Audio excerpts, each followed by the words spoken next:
नमः पार्वतीपतये हर हर महादेव।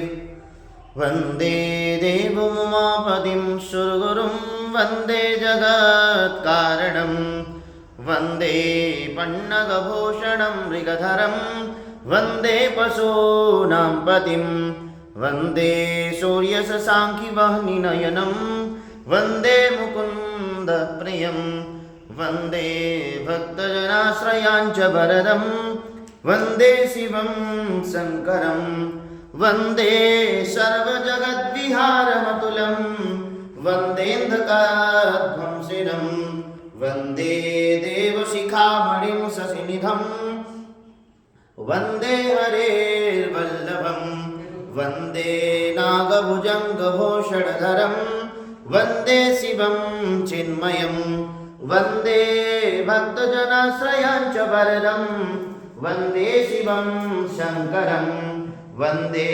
दिव्यमचिन्तमद्वयमहं वन्दे कपद्मापहं वन्दे निर्मलमादिमूलमनिशं वन्दे मखाध्वंसिनं वन्दे सत्यमनन्तमाद्यमभयं वन्दे शान्ताकृतिं वन्दे भक्तजनाश्रयाञ्च वरदं वन्दे शिवं शङ्करं वन्दे भूरतमम्बुजाक्षविशिखं वन्दे श्रुतित्रोटकं वन्दे शैलसरासनं फणिगुणं वन्दे धृतोडीर्घं वन्दे पद्मजसारिथं पुरहरं वन्दे महाभैरवं वन्दे भक्तजनाश्रयाञ्च वरदं वन्दे शिवं शङ्करं वन्दे शिवं